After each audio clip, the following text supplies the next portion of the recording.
Hey everybody, okay, we're going to talk about the Kadence Row Layout Block. The Kadence block is so much more functional than the regular default WordPress block. And so I'm going to show you a few different tricks that we can do with this row layout block. Now, here's some typical ways to use it. This one could be, a hero image, a full image with some text and a button. The second way could be, image on one side, text and button on the other. Here's 3 images a row, and here's 6 images in a row. All right, so let's talk about each one. So this one, if you want your hero image to be wide like this, and you want an image that goes right across the whole page. The way that you do this would be, I've added a row layout block. And you just get that by clicking the plus sign here, search for row layout. Kadence blocks are always blue. Add the row layout, and you're going to select which layout you want. Okay, and this one, it's a 2-column layout. That's right here. Okay, and what I've done is I put the image in the background. So if you go to Style, and down here, background image, there's my image in the background. Now I had to add a whole bunch of padding because otherwise it comes out like this. And that's because a background image doesn't take up any space.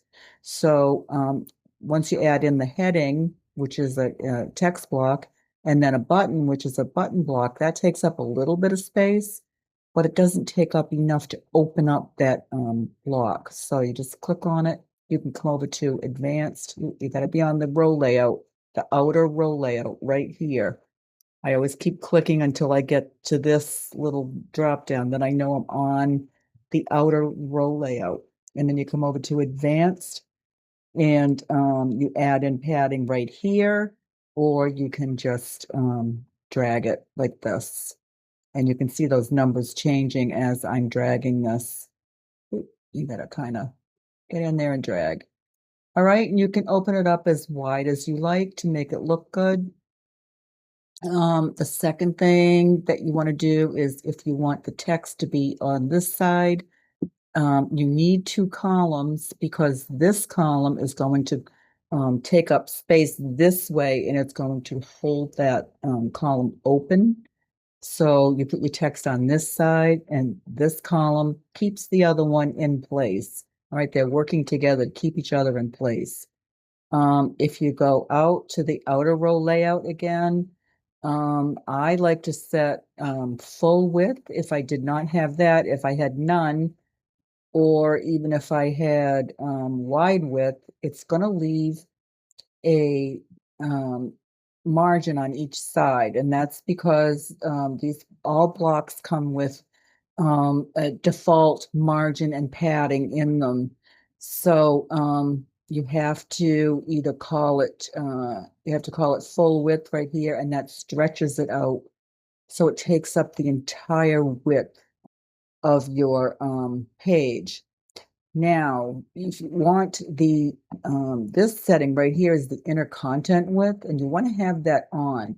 What that does is it holds your content in a little bit. It gives it a little bit of margin, so you're not when you type in, it doesn't go right up against the side of the screen. You want to hold that in the middle of the screen within your content, and that's going to make everything align on your page. So you want to have that use theme inner content width checked on. Okay, this one is, let's click around here. We're going to go to the outer row layout right there. I also have it set to full width. I do not have use theme inner content width. So what this is doing is it's allowing this image to go right out to the edge.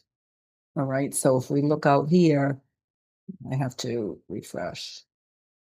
Oh, no, it doesn't. Okay, so there is some margin in there that we can't see. So if we go here and then we go to padding, that's left, we're going to say 0. All right, and you could see that jump a little bit. So let's see, I'm going to say refresh, and you can see that that jumped out to the edge. It's not a bad look, it's fine. However, over here, you may have an issue if you fill this up with text.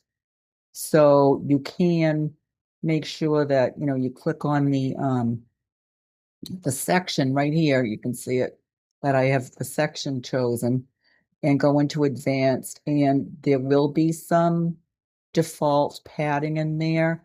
If you find out that your text is too close to the edge, you can add padding just on the right. It's not going to show anything here, but you can see the little green padding line showed up there. So you can manipulate it so that it doesn't go right off the edge. Place it's going to look really weird is on mobile if you don't give it some padding. So that's how you solve that. Okay, so now on this one, here's another row layout. It's full width. I'm not using the theme inner content width. So when I save that draft and we come out, here's my 3 blocks. There's the default margin on each side or padding. I can get rid of that if I want to. I can type a 0 because remember I said there's a default padding in there. So if I type 0, that means there's no padding in there. All right, so now when I refresh, they go right out to the edges of the page, and I can also come to the layout. I can get rid of this column gutter by just clicking none, and you can see that they all kind of squished up against each other. So that's something that you can do if whatever your images are, if you want to have them continuous like this. It could be kind of a nice design element. You can also change the size of each column just with a click. Like this one's called left heavy. You can see that that one got bigger and these two stayed small, like on here. We can do it the opposite way. We can do it so the middle picture is the biggest and the two side ones are small. This one's even wider. It's called wide center. This one is called wider center. It's very, whoever named these, I don't know.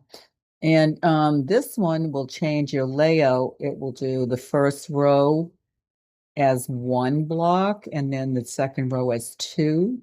Or you can do the opposite of that. Now there's 2 up here and 1 on the bottom. Or you can stack them in 3 like that. Okay, so it just depends on what it is you do. You want it, how you want it to look. So I'm going to put a column gutter back in there for a minute and save this draft. And then I want to talk about mobile. So if I click on the little mobile icon right here, you can see that they automatically stack. Okay, all these blocks are stacked. Now, what if I wanted, say these were different blocks, the different images, and I want them to stack a different way? Right now, it's showing you how they're stacking on mobile, but I can again use all these different stacking blocks to change it. Or if I wanted this one to show up first on mobile, I can do collapse order and I can reverse it. All right, you couldn't tell that it actually reversed because they're all the same picture. So, okay, so going to go back out to the desktop. This final one is one that everybody gets confused about. And it's because the columns are different sizes. Number one, that's because the images are different sizes. I'm using the layout, it's 6 columns, and each image takes up space. So they're all different ratios, and that's why the columns all look kind of wonky. So one thing I could do would be to select each image and use a fixed ratio. So I can do that for each one, and you can see they're all going to come out the same. Or I can grab the whole row layout, go to advanced, And under here, it will be under structure settings in the advanced tab, and click inner column height 100%. And you see how that brought this color down. So what it's doing is it's making each section of the row layout. The row layout is a block and it has sections inside it. This one has 6 sections inside it. So what I'm doing is making each one the same height. And the reason why they look like they're the same height is because I put this color in there in each section. I put a color in the background. And so what that did was it made each one appear to be the same, even though the images are not. It makes a much neater layout. Okay, you see that how it's just looking like it's much neater. Now I can go to each image as well. If I click on the image, and you can see I'm on the advanced image block, and I can add padding to this as well. I could add, let's just put 5, 5, and 5. And I'm not going to put it on the bottom. 3 and 5. Okay, and that brought the image in a little bit. So we can come out here. And you can see now, it's hard to see, but there is a red padding around this image. Just be aware that that's going to make the image smaller because padding is inside the section and it squishes everything in, so it's going to make it smaller. Okay. This is another one where we can show the reverse order on mobile, and you can see them here. They're, stacking this way. I can stack them the other way. And you can see how that flipped and changed. I can take out the row gutter and that's going to squish them all together. I mean, it's going to depend on what you want your site to look like, but just know that you have all of these options of things that you can do. I can change the layout like this. You wouldn't want to do that on mobile.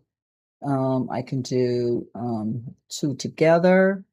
I can do 3 together in a row, or go back to my stacked way of looking at it. So that's it for now. I hope that this was informative. There's so many more things that you can do with row layouts.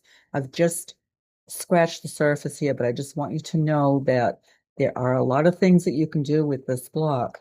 And if you want to get a little, customization, some style onto your website, you may want to explore how you can use these row layouts.